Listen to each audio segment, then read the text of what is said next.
Assalamualaikum warahmatullahi wabarakatuh. Innal hamdalillah nahmaduhu wa nasta'inuhu wa nastaghfiruh. Wa na'udzu billahi min shururi anfusina wa sayyiati a'malina. Man yahdihillahu fala mudilla lahu wa man yudlil fala hadiya lahu. Asyhadu an la ilaha illallah wahdahu la syarika lah wa asyhadu anna Muhammadan abduhu wa rasuluh. Ya ayyuhalladzina amanu taqullaha haqqa tuqatih wa la tamutunna illa wa antum muslimun. Ya ayyuhan nasu taqu rabbakum alladzi khalaqakum min nafsin wahidah wa khalaqa minha zawjaha وبث منهما رجالا كثيرا ونساء اتقوا الله الذي تساءلون به والأرحام إن الله كان عليكم رقيبا أما بعد فإن أحسن الكلام كلام الله وخير الهدي هدي محمد صلى الله عليه وسلم وشر الأمور محدثاتها فإن كل محدثة بدعة وكل بدعة ضلالة وكل ضلالة في النار. Ikhwani wa akhwati fillah wa muslimin dan kaum muslimat, a'azzani Allah wa iyyakum jami'an. Alhamdulillah, marilah kita senantiasa mensyukuri nikmat-nikmat Allah Subhanahu wa taala dengan kita terus mengagungkan Allah, memuji Allah dan menjadikan nikmat-nikmat tersebut sebagai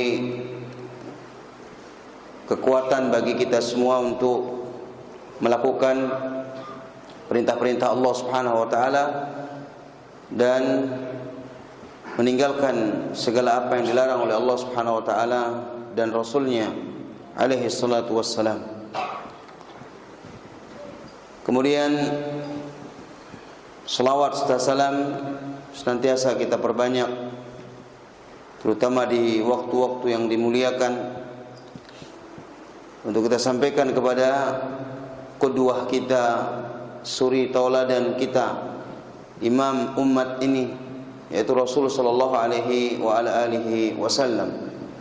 Mudah-mudahan dengan sebab kita memperbanyak selawat pada beliau sebagai bukti akan kecintaan kita kepada beliau, ini menjadi sebab kita mendapatkan syafaat dan menjadi sebab kita juga dikumpulkan bersama beliau di surganya Allah Subhanahu wa taala.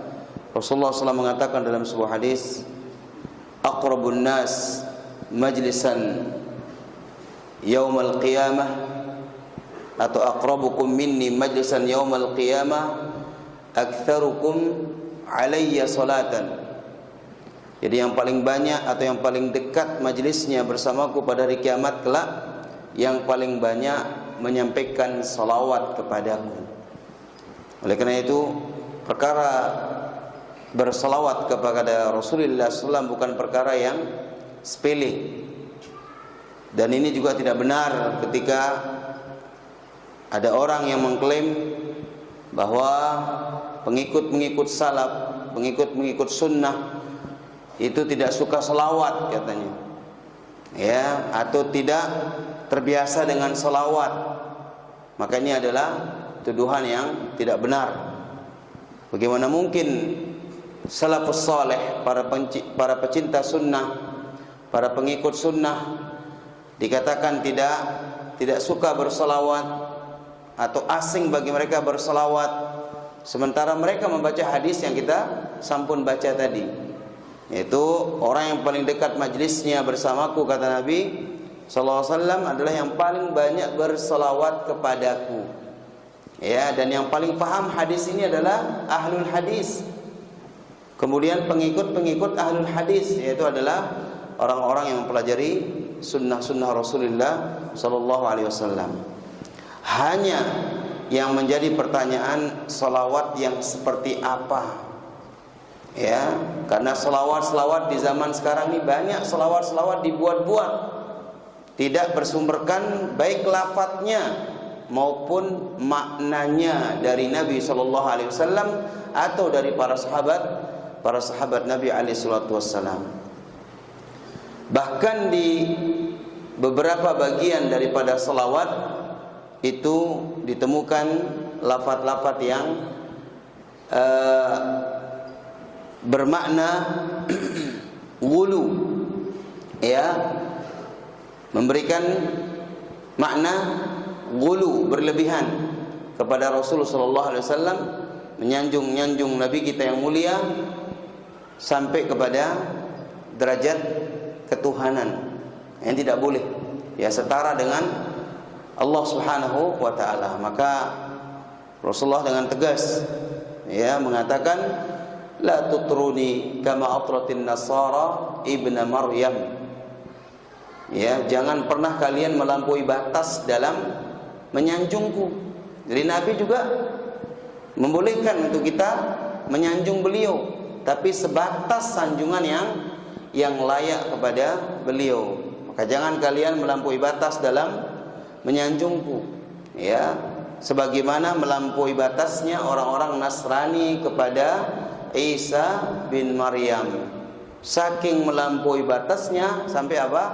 Mengangkat Isa sebagai Tuhan, sebagai anaknya Allah. Na'udzubillahi min dzalik. Maka ini adalah kekeliruan yang besar. Faqulu fa inna ma ana 'abdun wa rasuluh faqulu Abdullah wa rasuluh. Saya itu hanya sebatas hamba Allah dan Rasulnya. Maka cukup posisi saya sebagai dua perkara tadi, sebagai hamba Allah dan sebagai Rasulnya sallallahu alaihi wasallam. Hamba Allah artinya tidak boleh disembah. Hamba Allah berarti tidak boleh diibadahi karena dia hamba Allah. Sedangkan Rasul maknanya adalah dia harus didengar, harus ditaati, harus dibenarkan apa yang dibawa olehnya karena dia utusan Allah. Maka tidak dibenarkan seorang muslim manapun kalau sudah Rasul membawa suatu berita untuk menolak berita itu. Ya, kalau itu benar-benar berita dari Nabi SAW, maka tidak ada alasan untuk kita menolak, untuk kita membantah, untuk kita mentakwilnya, untuk kita memplesetkannya dan lain sebagainya dari penyimpangan-penyimpangan yang ada. Itulah konsekuensi daripada kita membenarkan, mengimani, meyakini bahwa Muhammad itu Abdullah wa Rasuluh, hambanya Allah dan Rasulnya. Ikhwani fillah azakumullah. Dan teruslah juga kita memperbanyak untuk memperbaiki amal soleh kita, karena kita tidak tahu untung dan nasib kita masing-masing. Semua berada di takdir Allah, semua berada di genggaman jari jemari Allah Subhanahu wa taala, yang Allah lah yang berhak menentukan, yang berhak memberikan apa yang ingin diberikan kepada hambanya tersebut. Istiqomahlah kita dalam beramal dengan tujuan supaya Allah mengakhiri hidup kita di atas kehidupan yang baik. Rasulullah pernah bersabda, mengingatkan kepada kita dari Sahal bin Sa'ad As-Sa'idi, semoga Allah meridhoinya, anna Nabiya sallallahu alaihi wasallam qala, bahwa Nabi sallallahu alaihi wasallam pernah bersabda, innal 'abda la ya'malu fima yara an-nas 'amala ahli al-jannah. Sesungguhnya ada di antara hamba yang dia beramal, tapi amal itu menurut manusia itu amalan surga. Ya, menurut pandangan manusia itu amalan surga. Wa innahu lamin ahlin nar. Ternyata dia termasuk penduduk neraka. Wa ya'malu fima yaran nas amala ahlin nar wa huwa min ahlil jannah. Sebaliknya pula ada di antara hamba, di antara manusia, dia beramal di mata manusia, amalannya itu amalan penduduk neraka. Ingat, di mata manusia. Dan dia ternyata termasuk penduduk surga. Inilah karena kita tidak tahu akhir daripada suatu kehidupan yang menjadi penutup riwayat hidup seseorang, yang menjadi lembaran-lembaran terakhir seseorang, yang dikenal dengan apa? Yang dikenal dengan husnul khatimah atau su'ul khatimah. Wa innamal a'malu bi khawatimiha, maka segala amal perbuatan kita itu terlihat di penghujung akhir. Ya, maka oleh karena itu marilah kita berusaha, para jemaah sekalian, kata kuncinya istiqomah. Ya, kata selamatnya adalah istiqomah untuk kita beramal. Kita tidak boleh pasrah dengan keadaan yang ada, tapi teruslah kita meningkatkan amal soleh kita. Pun tidak boleh kita membanggakan diri kita atau ujub dengan amal yang sudah kita lakukan dan lain sebagainya, untuk kita tidak berharap dan memohon dan berdoa kepada Allah. Tidak. Jadi takut selalu ada pada diri kita. Sebagaimana pula kita tidak boleh juga berputus asa dari rahmat Allah Subhanahu wa taala. Khauf itu ada, takut ada, roja, berharap pun harus ada. Jangan takut saja tapi tidak pernah berharap kepada Allah. Sebagaimana juga kalau hanya berharap, pasrah, ya, tapi tidak pernah takut kepada Allah dari amal perbuatannya. Maka ini harus seimbang antara takut kita kepada Allah dari amal-amal kita yang nanti ini cikal bakalnya adalah mengakhiri hidup kita dengan baik, ataukah tidak. Sebagaimana kita berharap juga dengan sekian banyak amal yang kita lakukan, agar Allah jadikan amal itu senantiasa menjadi penutup-penutup kebaikan amal kita. Jangan merasa, oh saya sudah begini, oh saya yakin sudah pasti Allah akan tutup akhir hidup saya dengan kebaikan. Tidak ada jaminan. Tidak ada jaminan. Makanya seorang mukmin harus selalu berada di antara rasa kekhawatiran dan rasa berharap yang tinggi. Khawatir kalau amalnya ditolak, khawatir kalau amalnya ternyata tidak menjadi akhir kebaikan bagi dia, sebagaimana dia berharap juga apa yang sudah dilakukan dari kebaikan itu akan menjadi teman setia dia sampai ajal menjemputnya. Itu yang kita inginkan para jemaah sekalian rahimakumullah pada diri-diri kita. Oleh karena itu dikatakan oleh seorang ulama salaf dahulu, oleh ajli dzalika kana khaufus shalihin min sul khatimah syadidan. Oleh karena itu para ulama, para orang-orang saleh dahulu sangat khawatir dari akhir kehidupan yang buruk, dikenal dengan su'ul khatimah. Sampai di antara mereka mengatakan, ma ahad aman ala imani, ma ahadun amina ala imani alla yaslubuhu indal maut illa salabahu. Kata Abu Darda radhiyallahu taala anhu, tidak ada seorang pun yang merasa aman dengan keimanan yang ada di hatinya untuk dicabut iman itu ketika dia akan mati, ya. Tidak ada seorang yang merasa aman dengan imannya untuk tidak dicabut imannya ketika dia mati, melainkan hal itu akan terjadi pada dirinya. Tidak boleh kita merasa aman, ya. Tidak boleh kita merasa aman, tenang saja. Tidak, kita harus khawatir. Kita harus khawatir. Sekalipun kita juga tetap berharap, berdoa kepada Allah agar Allah kuatkan kita, kuatkan iman kita, dan kuatkan amal kita sampai ajal menjemput kita. Walamma hadaral wafat Sufyan ats-Tsauri rahimahullah ja'ala yabki. Dikisahkan juga Sufyan ats-Tsauri rahimahullah dia pernah menangis. Faqala lahu rajulun, ada orang bertanya kepada dia, wahai Sufyan ats-Tsauri, seorang tabi'in, seorang ulama, apa yang menyebabkanmu menangis? Ya Abu Abdullah, amin kasratid dzunub? Wahai Abu Abdullah, kunyah daripada Sufyan ats-Tsauri. Dia mempertegas lagi yang bertanya itu, apakah gerangan nangis karena banyaknya dosa?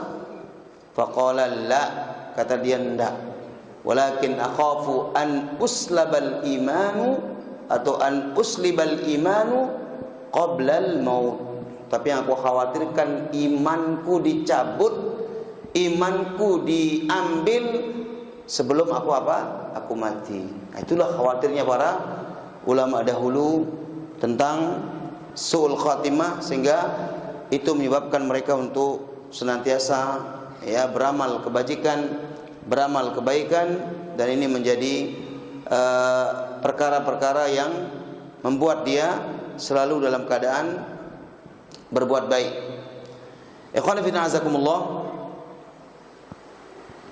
sudah sering mungkin disinggung terkait masalah ini adalah di antara sebab seseorang mendapatkan su'ul khatimah, sebagian disebutkan oleh para ulama kita adalah yaitu at-taswib bit taubah, menunda-nunda taubat, wal istimrar fil ma'asi, dan juga senantiasa berbuat maksiat, wat tahawun fi fi'lil wajibat, dan dia meremehkan amalan-amalan yang wajib, artinya tidak terlalu dipedulikan, tidak terlalu dihargai. Maka ini juga menjadi peringatan bagi kita agar kita tidak lagi menyia-nyiakan kesempatan untuk kita bertaubat. Dan yang kedua, di antara sebabnya adalah hubbul maksiat. Ya, gemar berbuat maksiat, hobi melakukan satu dari satu kemaksiatan yang ada. Ya, orang kalau menghobikan maksiat, waliyadzubillah, maka dia akan mati di atas kemaksiatan tersebut. Sebagaimana Nabi SAW pernah bersabda dalam riwayat Muslim dari Jabir bin Abdullah radhiyallahu anhu, beliau mengatakan, yub'atsu kullu 'abdin 'ala ma mata 'alaihi. Setiap hamba itu akan dibangkitkan, artinya dia dimatikan, diwafatkan ya sesuai dengan kondisi akhir kematian dia. Ya. Dan sebagian ulama memberikan keterangan juga seorang itu akan diwafatkan ya sesuai dengan amalan yang digelutinya. Ya, kalau kemaksiatan yang digeluti maka dia akan mati di atas kemaksiatannya. Maka oleh karena itu banyak kisah-kisah juga disebutkan oleh para ulama tentang bagaimana orang ketika ditalqin di saat dia sakaratul maut, yang semestinya dia diingatkan dengan kalimat tauhid, kalimatul ikhlas, tapi justru yang ada yang ada adalah jawaban yang berbeda.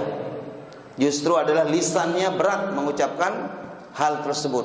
Ya, ini akibat daripada ketidak istiqomahan dia dalam beramal. Maka oleh karena itu, ikhwani fiddin azakumullah, sahabat Ali bin Abi Thalib pernah berpesan kepada kita, innama akhsha alaikum musnatain, aku khawatir kepada kalian dua perkara, tulul amal, terlalu panjang angan-angan, wattiba'ul hawa, dan mengikuti hawa nafsu. Panjang angan-angan, angan-angan semata, terus angan-angan yang kosong dari kebaikan, dan mengikuti hawa nafsu. Kenapa? Kata Ali bin Abi Thalib radhiyallahu anhu, sahabat Nabi yang mulia sekaligus menantu beliau alaihi salatu wassalam wa radhiyallahu taala anhu, fa amma tulul amal fa innahu yansal akhirah. Karena orang kalau terlalu panjang angan-angannya itu membuat dia lupa sama akhirat. Ya, orang kalau panjang angan-angannya lupa sama akhirat. Dia pingin begini, besoknya dia merencanakan begini, lusa dia mau membuat ini, pekan depan, bulan depan, tahun depan, terus angan-angannya tinggi sekali. Artinya angan-angan yang sampai melupakan akhirat dia. Saking penuhnya dada dia dengan angan-angan dan cita-cita, hatinya sudah hampir tidak ada ruang untuk memikirkan Allah. Hampir tidak ada ruang untuk memikirkan ketaatan kepada Allah, karena hatinya penuh dengan angan-angan. Pikirannya sudah penuh dengan cita-cita dan angan-angan yang bersifat duniawi tentunya. Wa amattibaul hawa fa innahu yasuddu 'anil haqq. Adapun penyakit yang kedua yang saya khawatirkan adalah yaitu mengikuti hawa nafsu, yang mana mengikuti hawa nafsu ini adalah sebab yang menjadikan seorang yaitu berpaling dari al-haq, ya, dari kebenaran. Maka ini dua hal yang menjadi pengingat bagi kita agar kita selalu istiqamah dalam beramal dan selalu kita mengusahakan untuk mohon kepada Allah agar Allah Subhanahu wa taala menjadikan kita orang-orang yang istiqamah dalam kita beramal. Ikhwani fillah azakumullah. Baik, barangkali ini yang bisa kita bahas, mudah-mudahan bermanfaat. Kurang lebihnya saya mohon maaf. Aku qouli hada walhamdulillahirabbil alamin. Assalamualaikum warahmatullahi wabarakatuh.